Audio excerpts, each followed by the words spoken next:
Good afternoon, everybody. Uneducated economist here. So I got a few links I want to share with you guys. Down in the description, you'll find them.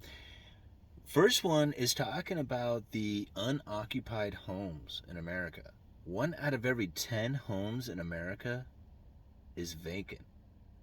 That is surprising. This is coming from the recent census that was taking place. What was it, 2020? I think it was. And to think like 1 out of every 10 homes being vacant, just like it blows me away considering how many people are in need of a home or the desire to have a home, and then the amount of increase to the price of homes due to the lack of availability out there. I put all these things together and it makes me wonder, what is it that's really happening here? Like, why is there so many homes sitting vacant? Like, I was just thinking, how many houses do I know of personally that don't have anybody in them?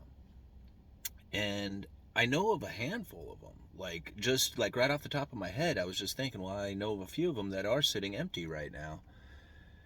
And it makes me wonder, it was just like, wow, 10% of the houses sitting empty. It makes me wonder, like, what would the prices really be like if all those empty houses actually had people who desire a home in it? You know, like if they weren't sitting empty anymore, but actually had a family in it, had a resident in it, had somebody who's in search of a home right now that can't find one or can't afford one, but yet here 10% of the homes are sitting vacant. It really makes me wonder what's going on out there. So now I do realize that, a lot of homes might be a second home, right? Or it might be one that is in transition of some sort, like, it's being sold or maybe being remodeled or something like that, and it doesn't have anybody living in it at the time.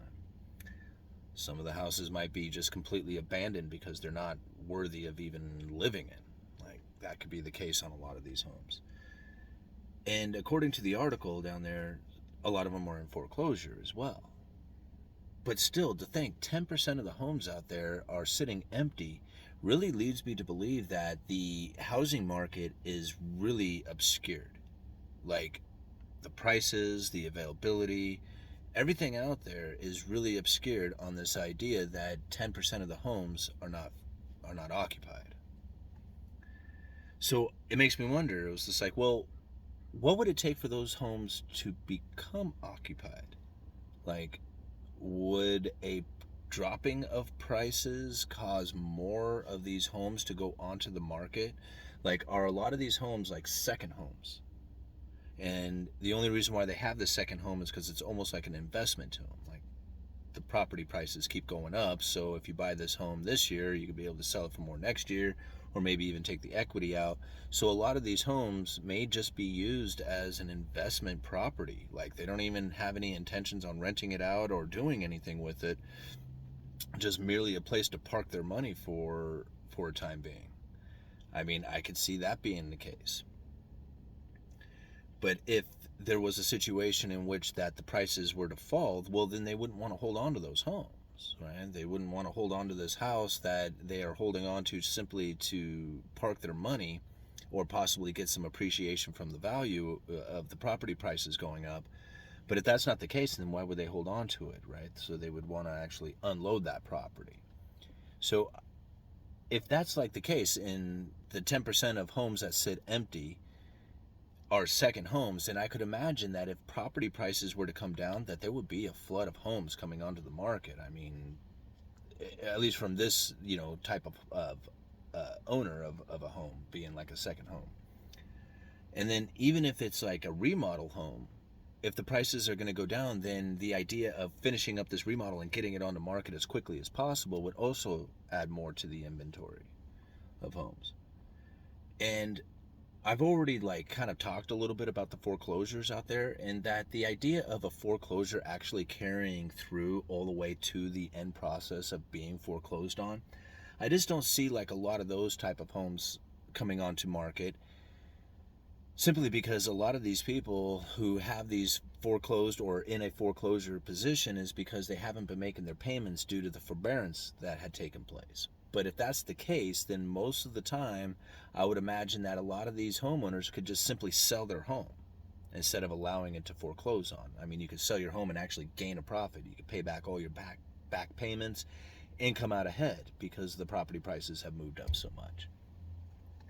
So this is kind of the things that I'm thinking. And it's just like, well, what could this 10% of homes being unoccupied or vacant, how could those things come onto market and come onto the market quickly? Well, that would be, in my opinion, probably one of the quickest ways to get these homes onto market is for prices to actually come down.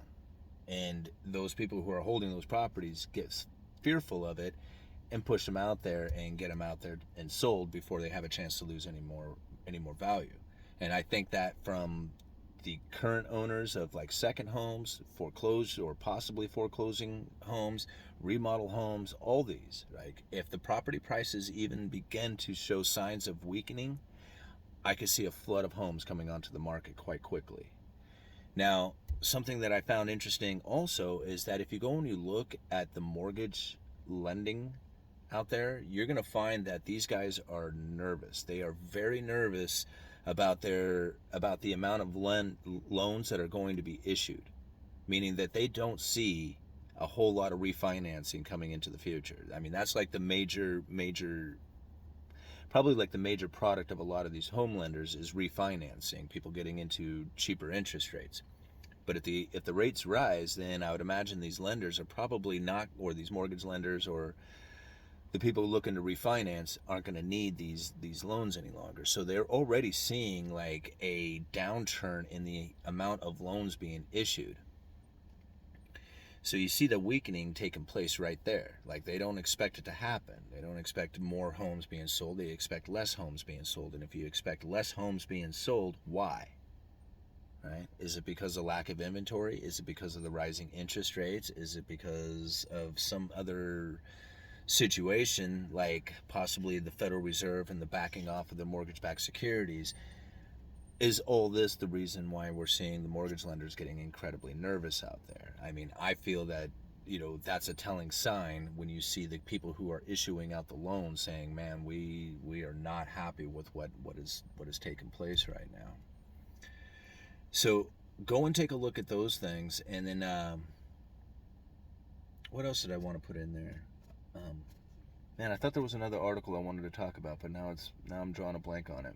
But anyway, I figured that's probably enough that we can have a pretty good discussion on. But that's ultimately it. Like, look at the article and think about like what is it that would need to occur in order for those vacant homes to come onto market. Like, what would it take to get people to start selling? Is it a dropping in price? Is it a rising of interest rates that would panic people into thinking that there's going to be less home sales and they would want to get it out before that happens? There's a lot of scenarios that can come from this, but I found that pretty interesting that there's that many homes sitting vacant. It just, man, it leads me to believe, is there really a housing shortage? All right, uneducated economist, you let me know.